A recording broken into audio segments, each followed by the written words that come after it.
Correction de la page numéro 42 sur la proportionnalité. Premier exercice, dans les situations énoncées ci-dessous, les deux grandeurs sont-elles proportionnelles? Petit a, la consommation de carburant d'une moto en fonction du nombre de kilomètres parcourus, sachant qu'elle roule à vitesse constante. Imaginez que vous parcourez 2 fois plus de kilomètres, alors effectivement la consommation de carburant va être 2 fois plus importante. Ça c'est justifié par un morceau de phrase de l'énoncé que vous allez surligner. C'est parce que vous savez qu'elle roule à vitesse constante. Parce que plus vous roulez vite, plus ça va consommer de carburant, ça dépend aussi de la façon dont vous allez changer les vitesses, etc. En tout cas, si vous roulez toujours à la même vitesse, si c'est toujours pareil, la consommation de carburant et le nombre de kilomètres seront des grandeurs proportionnelles. Donc ici, c'est oui. Parce que la vitesse est constante. Donc il demande de justifier. Bon là, je justifie tout simplement en mettant du surlignage. L'âge du père en fonction de l'âge du fils. Je sais pas ce que vous en pensez, c'est peut-être un peu trompeur. Alors moi, je fais un petit tableau pour vérifier ça. Je vais mettre ici l'âge du père et ici l'âge du fils. Imaginons que, je sais pas, moi, le père a 40 ans et le fils a 10 ans. Et on va essayer d'utiliser cette règle du x2 x2 que je vous ai montré dans la leçon. Si on fait x2 pour le fils, c'est-à-dire lorsqu'il aura 20 ans, quel âge aura le père? Est-ce que l'âge du père sera de 80 ans, en faisant x2 en haut aussi? Eh ben non, parce que si le fils passe de 10 ans à 20 ans, ça veut dire qu'on a passé 10 années. Dans 10 ans, le père, il aura juste 50 ans. D'accord? Donc ça signifie qu'on n'a pas fait x2 l'âge du père alors qu'on a fait x2 l'âge du fils. Donc c'est non. L'âge du père et l'âge du fils ne sont pas des grandeurs proportionnelles. Ensuite, le poids de Théo en fonction de son âge. Je vous ai fait exactement la même chose dans la leçon avec la taille. Au bout d'un moment, la taille, même si vous continuez à prendre de l'âge, la taille, elle s'arrête. Et ben, c'est exactement la même chose pour son poids. Donc ici, c'est non, ce n'est pas proportionnel. Allez voir la leçon si vous voulez comprendre, c'est pareil que la taille. Ensuite, le prix des pommes en fonction de leur masse, sachant que le kilogramme coûte 1,50 €. Le kilogramme coûte 1,50 €, ça veut dire que 1 kg coûte 1,50 €. 2 kg, c'est 2 fois plus de masse, ce sera donc 2 fois plus de prix. 3 kg, ce sera 3 fois plus de prix, etc. Donc c'est oui. Il s'agit de dire donc pourquoi ici je pense que le prix des pommes est proportionnel à leur masse. C'est tout simplement parce que c'est écrit sachant que le kilogramme coûte 1,50 €. C'est ça qui permet de dire qu'il s'agit d'une situation de proportionnalité. La quantité d'eau coulant d'un robinet en fonction du temps pendant lequel l'eau s'écoule. La quantité d'eau qui coule d'un robinet, on peut la mesurer par exemple en litres. Imaginez, je ne sais pas, que pendant 1 minute, il y a 1 litre qui s'écoule. On peut imaginer que pendant 2 minutes, il y aura 2 litres qui s'écoulent. Pendant 3 minutes, il y aura 3 litres qui s'écoulent, à condition que ça coule toujours de la même manière. Donc ici, de nouveau, oui, c'est une situation de proportionnalité, parce que c'est indiqué là que l'eau s'écoule toujours à vitesse constante. Donc on ne va pas changer l'ouverture en fait du robinet et la vitesse à laquelle coule l'eau. Enfin, le prix d'un trajet de bus en fonction du nombre de passagers, sachant que le ticket coûte 1,20 €. Vous avez ici donc le prix d'un ticket. Si vous achetez 2 fois plus de tickets, vous payerez 2 fois plus d'euros. 3 fois plus de tickets, 3 fois plus d'euros. Ce que je viens de dire là, c'est la définition d'une situation de proportionnalité. C'est bon parce que on sait que un ticket coûte 1,20 €. Tout ce que j'ai surligné là, enfin en tout cas là où il y a des valeurs qui sont données, il s'agit du coefficient de proportionnalité. Donc là, ça veut dire qu'on va tout le temps faire fois 1,50 pour passer d'une grandeur à l'autre. Ici, on va faire tout le temps une multiplication par 1,20 pour passer d'une grandeur à l'autre. Je passe au deuxième exercice. Il s'agit de dire si les tableaux suivants sont des tableaux de proportionnalité ou pas. Revoyez la leçon si vous ne connaissez pas la technique. Il faut faire à chaque fois la deuxième ligne divisée par la première ligne pour toutes les colonnes. Ici, on va donc commencer par 12 divisé par 3. Ça donne 4. Ensuite, 20 divisé par 5. Ça donne 4. Soit vous le voyez de tête, parce qu'il s'agit de connaître ces tables de multiplication. 3 x 4, 12. 5 x 4, 20. Soit vous le faites à la calculatrice au pire. Et enfin, 32 divisé par 8. Pareil, 8 x 4, 32. Donc ça donne 4. On obtient bien le même résultat, le même quotient à chaque fois. Donc oui, il s'agit d'un tableau de proportionnalité. Oui, il s'agit d'un tableau de proportionnalité. Et on peut dire que le coefficient de proportionnalité, ben c'est ce même nombre-là qu'on a trouvé à chaque fois. Donc entre parenthèses, coefficient 4. Je devrais écrire coefficient de proportionnalité, hein, mais j'ai pas trop la place. Que signifie ce 4? Ça signifie que je peux rajouter une petite bulle à côté du tableau, dans laquelle on écrit x4, et cette bulle, elle va du haut vers le bas. Donc mettez bien la flèche vers le bas, comme ça. Et du coup, si on fait x4 pour aller de haut en bas, vous pouvez rajouter une autre bulle, avec cette fois-ci, divisée par 4, mais dans l'autre sens, qui va du bas vers le haut.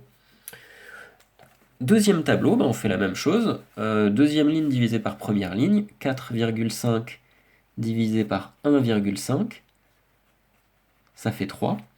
Deuxième colonne, 7,5 divisé par 4,5. Alors là, j'y arrive pas de tête, donc je prends la calculatrice et je trouve 1,6666, etc. Donc j'arrondis à 1,67 par exemple. Et là, je m'arrête. C'est pas la peine de faire la troisième division, 9,5 divisé par 6, parce que déjà, 3 et 1,67, c'est pas la même chose. Donc, il n'y a pas de coefficient de proportionnalité ici, puisque s'il y en avait un, on devrait trouver le même pour toutes les divisions de toutes les colonnes. Donc ici, non. Ce n'est pas un tableau de proportionnalité. Et évidemment, c'est pas la peine de préciser le coefficient, parce qu'il n'y en a pas. Donc ce n'est pas un tableau de proportionnalité. Il nous reste un dernier exercice. Ah, au fait, j'ai pas dit, mais du coup, bien sûr, on met pas de bulle sur ce tableau-là, parce que ça ne fonctionne pas, justement. Dernier exercice, il s'agit d'une courbe à lire. Sur ce graphique, on a représenté la distance parcourue par un cycliste en fonction de la durée de son trajet. La durée du trajet est ici en minutes. Donc là, 0 minutes, 5 minutes, 10 minutes, 15 minutes, etc. jusqu'à 60 minutes, c'est-à-dire 1 heure. Et ici, la distance parcourue en kilomètres. 0 km, 6 km, 12 km, 18, 24, etc. On voit qu'il y a 6 petites graduations justement entre 0 et 6. Hein. Donc chaque ligne compte pour 1 km. 0, 1, 2, 3, 4, 5, 6, etc., etc. Complète le tableau à l'aide du graphique. On vous demande, au bout de 10 minutes, quelle est la distance parcourue en kilomètres. 10 minutes, c'est ici. Où en est la courbe représentative de ce qui se passe pour le cycliste au niveau de 10 minutes. 10 minutes, la courbe, elle en est là. Alors souvent, dans ce genre d'exercice de lecture graphique, on peut mettre comme ça des petits pointillés pour montrer comment on a fait. Donc des pointillés qui partent de 10 et qui montrent que là, on est à une hauteur de, voilà, de 4 km. D'accord? Donc on va pas le faire pour tous parce que c'est un peu pénible, je trouve qu'on arrive à le voir comme ça sans faire les pointillés, mais vous pouvez rajouter ça si vous voulez. 10 minutes, 4 km. Et je l'écris ici. Ensuite, je vais juste le montrer avec le bout de mon crayon, mais je ne vais pas refaire les pointillés. Pour 20 minutes, on est là. La hauteur de la courbe est ici, à ce niveau-là, c'est-à-dire 6, 7, 8 km parcourus. Ensuite, attention, le 12 est dans la deuxième ligne. Donc le 12, c'est le nombre de kilomètres. Et cette fois-ci, il faut trouver la durée en minutes. 12 km, c'est là. Où en est la courbe à 12 km? Elle est pile ici, c'est-à-dire 30 minutes. On continue. 35, c'est des minutes. Il faut trouver le nombre de kilomètres. 35 minutes, c'est là. Et on est à cette hauteur-là, très précisément, c'est-à-dire ici. Et ça fait 14 km. Pour 20 km, on cherche le nombre de minutes. Alors 18, 19, 20, c'est donc ici. Je vais juste rajouter le 20.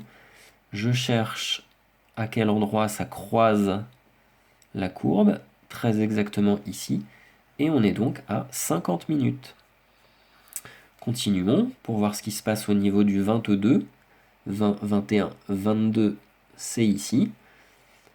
Et ça croise là.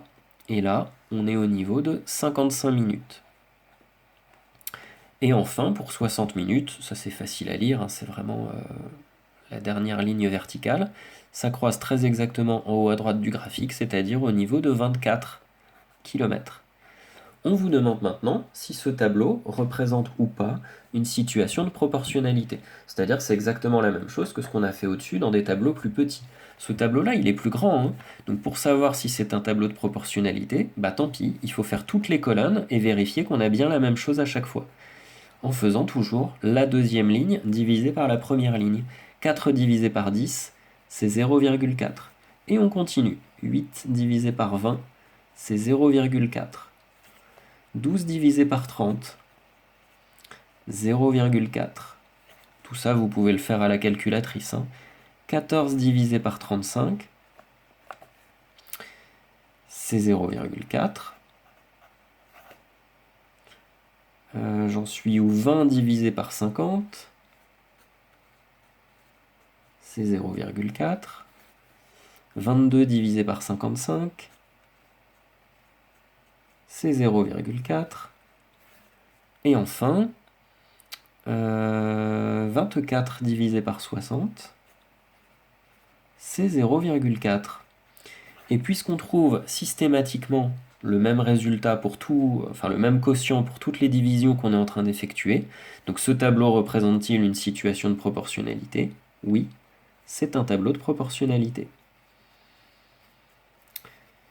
Et pendant que j'écris ça, vous savez ce qu'il faut rajouter sur le tableau? Oui, c'est un tableau de proportionnalité. Et puisqu'il s'agit d'un tableau de proportionnalité, on va rajouter la petite bulle, ici, dans laquelle on installe le fois 0,4 qui indique qu'il s'agit bien d'un tableau de proportionnalité. C'est-à-dire que peu importe le nombre de la première ligne, fois 0,4, on va trouver le nombre qui lui correspond dans la deuxième ligne. Et on peut donc rajouter ici une division par 0,4, mais attention, cette fois-ci avec une flèche qui remonte de la distance vers la durée.